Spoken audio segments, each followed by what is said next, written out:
Donc, nous avons vu dans cette conférence, je refais une petite synthèse, donc en quoi l'exploration de la conscience est fondamentale pour exercer un métier qui régénère l'être, mais aussi l'écosystème de notre planète et vivre en harmonie avec. Nous avons vu également en quoi l'émotion est une puissante énergie de vie au service de notre projet de vie, de notre être, en quoi très rapidement dans notre vie nous pouvons avoir conscience de quelle est notre mission de vie, tant au niveau de l'action que peut-être d'une action plus bénévole, que d'une action qui pourrait être simplement par la prière, au regard des transmutations qu'on a évoquées. Et nous venons parler maintenant du cycle de la vie avec ses étapes initiatiques et notamment les différentes petites morts qui peuvent jalonner une existence et qui sont tout à fait naturelles.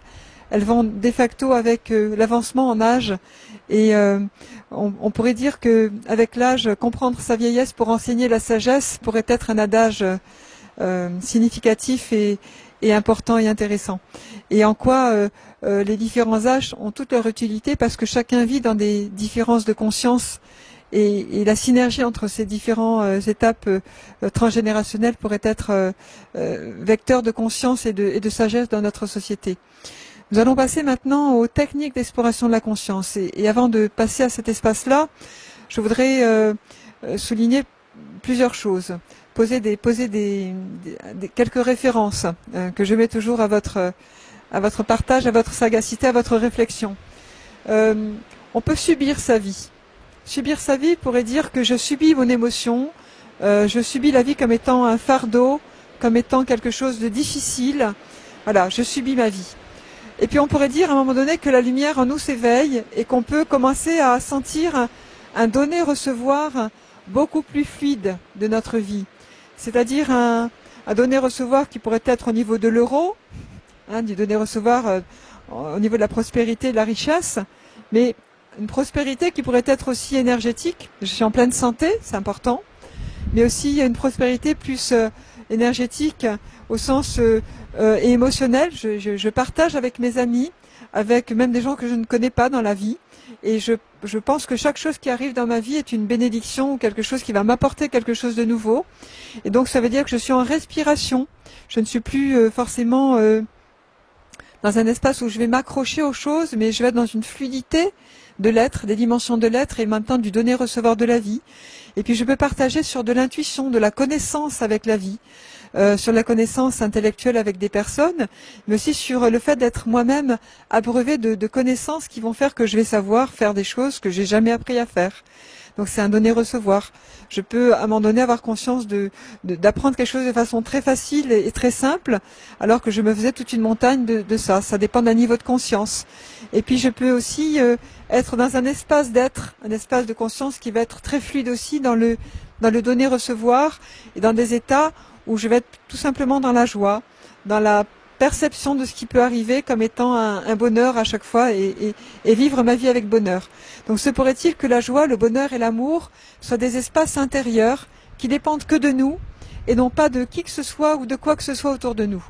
Donc qu'est-ce que je pourrais faire dans ma vie pour être dans un état de joie, de bonheur et d'amour sans pour autant que autour de moi j'ai besoin qu'un tel X, Y ou Z ait fait telle ou telle chose pour me faire plaisir et pour faire en sorte que je sois dans le bonheur. Se pourrait-il que être, un état d'être, soit déjà un espace de conscience à lui tout seul. Donc je reviens, on peut subir sa vie, et puis on peut choisir d'être dans un espace de conscience, dans un donner-recevoir. Je vais recevoir de l'énergie, de l'amour, de l'espace ambiant, et je vais transmettre cet espace-là. C'est le deuxième niveau. Il y a un troisième niveau qui pourrait être, je vais être créateur de cette énergie. On peut être dans je reçois et je donne, mais on peut être aussi dans un espace où je vais créer un espace d'amour, créer un espace de joie, créer un espace de bonheur. Et je vais transmettre cette énergie dans mon environnement, que ce soit au niveau des êtres humains, mais aussi des animaux, des végétaux, des minéraux, de l'eau qui coule, la rivière qui coule, de la terre, de l'air. L'air ambiant pourrait être dit transmetteur de joie, d'amour. Et si c'était possible, l'énergie du feu, l'énergie tout court, en quoi cette énergie est-elle me met-elle en joie? Le soleil, les volcans, les courants telluriques, l'énergie de joie tout simplement. Quand j'allume la lumière, ben, je vais envoyer la lumière à tous les foyers. Voilà. En quoi un état d'être pourrait-il être à un moment donné créateur de lumière, créateur de joie, créateur de ces espaces? Et un autre niveau, un quatrième niveau qui pourrait être: je transmets un processus de création à l'autre pour qu'il devienne créateur de lumière à son tour. Et se pourrait-il que notre société, notre planète aujourd'hui ait besoin de personnes qui ne subissent plus leur vie, mais qui soient porteurs de vie, qui reçoivent de l'énergie et qui la transmettent? Se pourrait-il qu'elle aurait besoin un peu plus loin de créateurs de lumière, de personnes qui vont créer la lumière et interagir avec elle, interagir avec chaque chose, et on va transmettre de la lumière ou de la joie à tous ceux qu'on va rencontrer, de l'amour à tous ceux qu'on va rencontrer. Et se pourrait-il qu'elle ait aussi besoin d'êtres qui soient des créateurs de processus de lumière, c'est-à-dire que quand ils vont croiser une personne, un minéral, un animal, ils puissent transmettre le fait que cette personne elle-même puisse transmettre la lumière et la créer en elle et la transmettre aussi.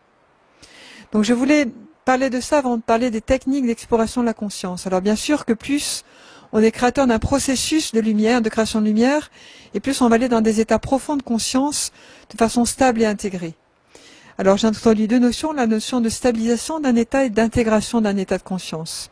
On peut stabiliser un état physique, énergétique, émotionnel, mental et spirituel. Mais on pourrait stabiliser aussi un état physique, énergétique. On pourrait ne pas stabiliser un état émotionnel ni intuitif, mais on pourrait stabiliser un état émotionnel, un état spirituel. Ça veut dire qu'il n'y aurait pas forcément une unité de conscience dans ce que je suis en train de décrire là. Physique, énergétique, émotionnel non, mental non, mais spirituel oui. Ça pourrait dire que cette personne peut être très stable spirituellement et dans la matière, mais pas forcément émotionnellement ou dans son intuition. Donc cet espace-là, ça veut dire est stable, mais non intégré. L'être n'est pas intégré jusque dans le quotidien. Donc on pourrait dire aussi qu'une personne est stable sur tous les niveaux, physique, énergétique, émotionnel, mental et spirituel. Et donc l'être est intégré dans le quotidien, et on est dans le cas de notre agriculteur qui va régénérer l'écosystème de son être, mais aussi de la planète au regard de ses pratiques professionnelles. Voilà. Donc pour moi, il y a plusieurs niveaux de conscience. Il y a la notion de stabilisation d'un état et d'intégration d'un état. Pour intégrer l'être dans sa globalité, il faut que les marges d'escalier soient mises en œuvre de la conscience ordinaire jusque dans des états très profonds d'unité extraordinaire qui vont donner cet espace de création de lumière dans la vie quotidienne et cet espace de joie dans la vie quotidienne également.